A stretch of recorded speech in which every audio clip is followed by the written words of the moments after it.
Hello, magandang umaga sa inyong lahat. So, bati muna tayo, no? Pa-shoutout naman dito kay Ma'am. Na co-nurse ko daw. Si Ma'am Nenby. Hello, Ma'am Nenby. Salamat po sa suporta. Then, sino to, no? Ha? Si Tatalino. Ay, salamat Tatalino. Sige, babatiin kita sa June 20 na birthday mo. June 30, sakto. Paalala mo lang sa akin, Tatalino. Salamat, Tatalino. Ha? Tapos si Sir Eugene Delphine. Ah, nabati ko na to sa June 27, ano? 51st birthday niya daw. Sino pa ba? Si mhm. Sino pa ba? Wala na? Uh, Marami pa, alam ko na marami pa nagpapabati eh. Mm,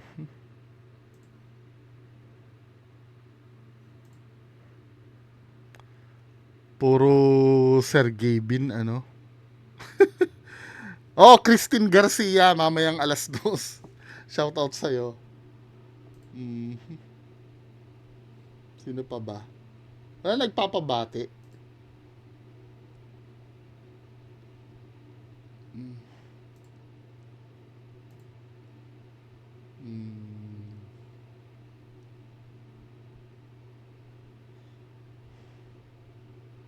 sino pa ba? Si ano, Itachi Daiki pala.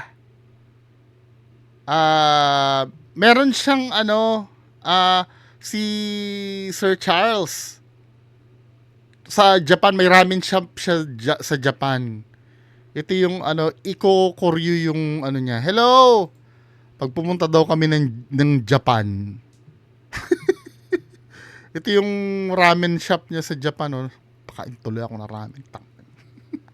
Kumulo yung chan ko. Paborito ko yung ramen na yun eh. Yung mga ramen. Sa SM kumakain ako ng ramen pag may ano eh. Sa ano. Pag pumunta daw kami ng Japan. Japan Nueva Ecija. So yun lang muna no. Yun know, magpapabati. Wala na.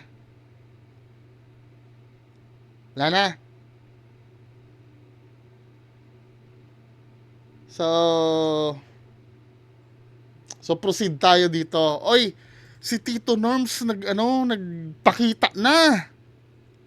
Although na hindi siya nag-live ano, through Sir Alex Favela nagpakita siya. Ito itsura ni Tito Norms, so mahaba na yung buhok ni Tito Norms. Pero baka sa mata mo yung ano no, baka sa mata mo yung lungkot niya no.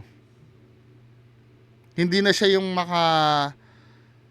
makangiti na yung dating mayabang.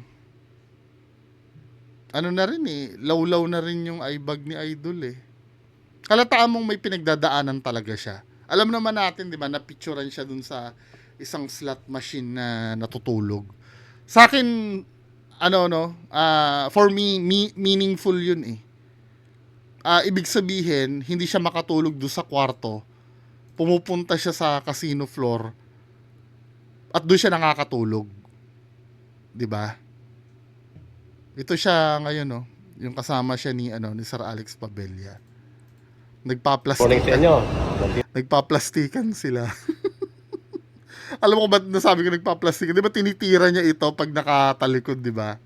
Sinasabi niya mahina ang loob, walang political power. Yung smile ni Tito Norms dito, hindi na Duchenne smile eh. Alam nyo para ano? Para makita nyo kung legit Morning sa inyo.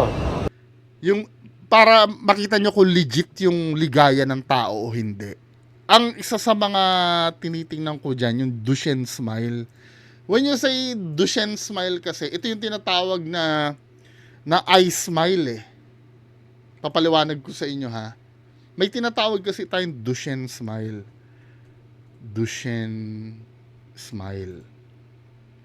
Makikita mo dito kung legit yung ano niya, yung ngiti niya sa hindi. Kasi yung mata, pagka lihiti mo yung ngiti niya, yung mata niya dapat ano din, Nakita mo, di ba, pag nakamask ako, pag nakangiti ako, nakikita niyo yung mata ko, nakangiti din. Pag Duchenne smile kasi, ganire dapat sa kaliwa. Yan. Pero pag fake smile, ito. Ibig sabihin, ngumingiti lang siya na dahil kailangan. For example, dito, no, kay Tito Norms, makikita mo hindi siya Duchenne smile eh. Meron siyang dinadala talaga. Tapos, ito, magkasama silang dalawa ni Sir Alex Pabella. Good morning sa inyo. Hindi talaga, yung mata niya hindi na umaayon sa ngiti niya, no? Yung reason bakit sila nagkita, I don't know. Pwede ako mag-speculate, pwedeng, alam mo na, nag-abot ng tulong. Pero Sir Alex Pabella, pinaplastic mo yan, men eh. 'Di ba? Sa lihim, sinasabi mo mahina ang loob, walang political power. 'Di ba? Wala anong ibang klase kang kaibigan, men. Anong gagawin mo diyan kay FLM? Tinatanong ko lang ha, anong gagawin mo diyan? Gagamitin mo? Dito ang aking best friend. Best friend. Pakinggan nga natin yung yung sinasabi mo diyan. Best friend. Ano yung mga sinasabi mo dito, sir? Best friend, best friend. Nakakahiya to, sir. Hindi nila kaya ya si Noon, wala siyang capability. O, bukod sa ugali ng mahina na, alam ko Dito ugali natin, na habang ito, hindi nila kaya ya si pinagtatanggol ka ni Tito Norms, tinan mo. Pare Alex. Mayaman, maraming tauhan, may political power. May political power ka pa daw. Pero ano sabi mo sa idol mo pag nakatalikod na? FLM, kaya talaga nila yun. Kasi si FLM, unang-una, alam ko ugali ng mahina din ang dibdib noon. Bukod sa mahina ang dibdib noon, wala siyang capability o na ganun kakwan sa akin. Pangalawa, wala siyang political power. O, wala siyang political power. Hindi niya kaya. Ito mo? Nakakalungkot, sir, no? Tapos pag magkaharap kayo, ganyan ang turing mo, men. Best friend forever, wala itong bitaw.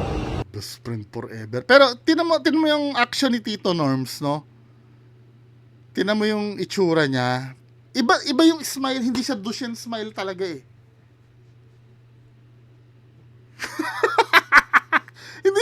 Hindi ito yung FLM na kilala ko na tinatabunan niya pa si Sir Alex pag nagsasalita.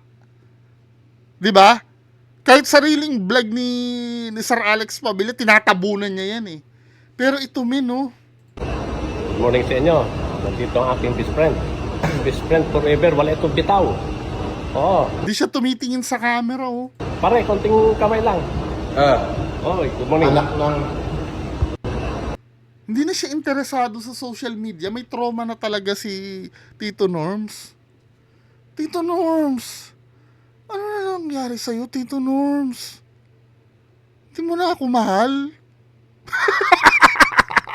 Tito Norms, gising! Kung ako nandyan, sasampal-sampalin ko si Tito Norms eh. Tito Norms, si Bungo ito. Favorite mong pamangkin. Gising, may papabili pa ako sa'yo. Hindi, nakakalungkot lang, no? Hindi na ito yung Tito Norms na minahal natin. Kasi tingnan mo, oh. Ano ba to? Zombie ba to? Good morning sa inyo. Nandito ang aking best friend. Best friend forever, wala itong bitaw. Oo. Pare, konting kamay lang. Oy, good morning. anak ng Ano nangyari sa Tito Norms ko? Tito Norms, nakulam ka ba? Ano nangyari sa'yo, men?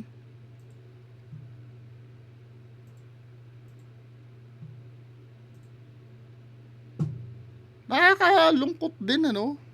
Naiiyak tuloy ako.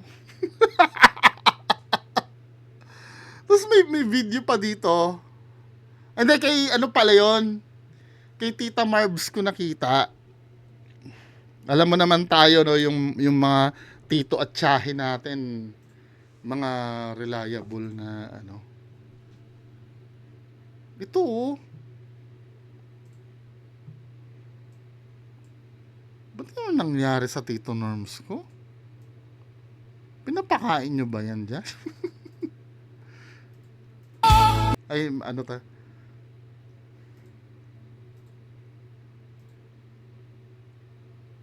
Ayan, oh. Baka makopyright tayo kasi may kanta eh.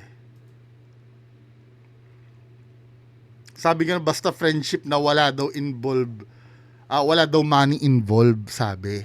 Wala money involved, investor niya yan, ano ba? Sabi niya. Iniwala kayo, best friend niya na walang money involved. Ibang iba si Tito Norms talaga, oh. Tinan mo, parang hindi siya nakakakilala.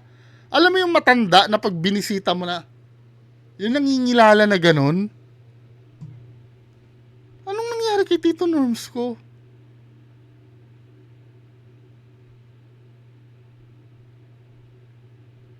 Oh? Tingnan niyo si Tito Norms. Tito Norms, ano ba? Ano nangyari sa'yo, men?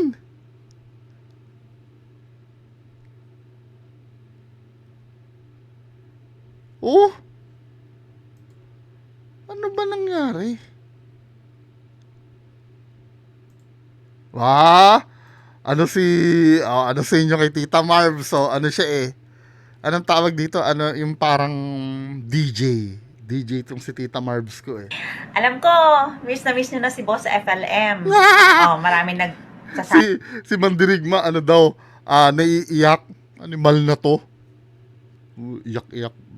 Dagukan kita dyan eh. sabi dyan, sino ba daw ako? Anyway, alam niyo naman na ako yung spokesperson ni Ate Carolina. Kaya anytime, pwede naman tayo Akala ko ba in-impeach nyo na yan? Sabi mo humingi in-impeach ng na eh. update regarding din dito kay Boss FLM kasi best friends tong dalawang to eh. No? So, para konting update muna tayo. Dahil ako naman, naglalabas lang ako ng info pag talagang yung may basbas, hindi naman muna para sa inyo. Ito yung pinost ni Tita Marbs. Okay na. Sabing ganun dito, good news, FLM Francis Leo Marcos ini-enjoy umano ang private life. At sa ngayon wala pang balak magpakita sa social media. Abang-abang na lang daw kung kailan siya magla-live. Mukhang ano pa, may bumubuhay pa eh, 'di ba? To be honest, no, ako miss ko na ito. Si Tito Norms. I know, kahit kayo no minsan busit na busit sa kanya, nami-miss nyo din. Alam mo yun, minsan pagka napapanood ko yung mga repost nila Kapitan Neo, nila Casper 888, yung sila Don Sebastian, pag napapanood ko yun, ano, alam mo iba yung ano niya eh, yung pagiging komedyante kasi ni Tito Norms, hindi niya sinasadya na nagpapatawa siya. 'Di ba kung meron man na isang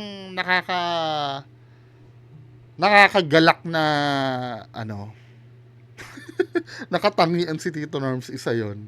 Pero ito men, seryosohan tayo. Dito tayo dako kay may pahula si Sir The Kings eh. Si Sir Erwin yun eh. May pahula siya dito. Talagang sa June 10 daw, i-announce nila yung complete details nung kasi nagsampa na yata, men. So ito yung pahula niya, no. Ito, nakukuha ko yung iba dito eh. So kulaong +8 daw. May kasamang 8 na sasampahan ng kaso. Ang mga hula ko dito, itong kalbo na to, una, si Sardong Batalan. Itong balyena na to, si Sekyama siguro, dahil balyena ang tawag eh, di ba? Ang hindi ko nakukuha ito. Pero I'm so sure kasama si Sir Limor dito eh.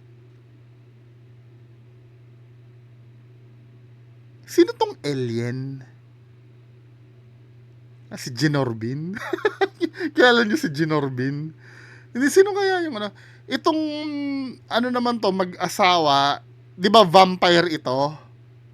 Ang may tinatawag silang aswang dati, si Ma'am Victoria. Pero ito mga to, hindi ko nakukuha ito. Paki-comment nga yung mga old school dyan, ano? Sino, anong clue kaya ito? May negro eh.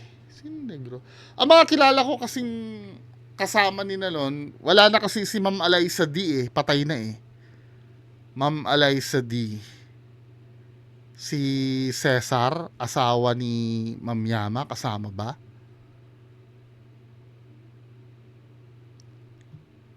Yung, I'm so sure si Sir Limor kasama dyan. Kasama siya eh.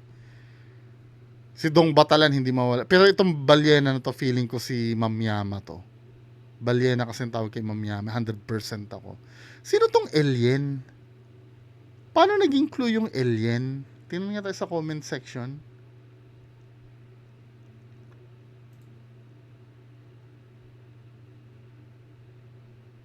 Si Yama yung malaking balyena. Pero yung isa, sino yung isa? Kalbo ito eh, no? Si Sardong Batalan yan siguro. Yung panot si Limor nga. Tingnan natin sa ano kayo, yung mga old school lang ha, siguro hindi magigets. Ako nga, matagal na ako, hindi ko pa magets tong kung sino-sino to eh. Si Ma'am Yama lang ang nakukuha ko, yung balyena eh. 'Di ba? Ang update niyan daw sa sa June 10. Seryoso ito. Nakasama nila si si Attorney Aboy eh. Kalungkot naman yung nangyari kay Tito Norms, no? Parang sabi ni Mandirigma bakit naiiyak ako nung nakita ko ulit si Boss FLM? To be fair, no?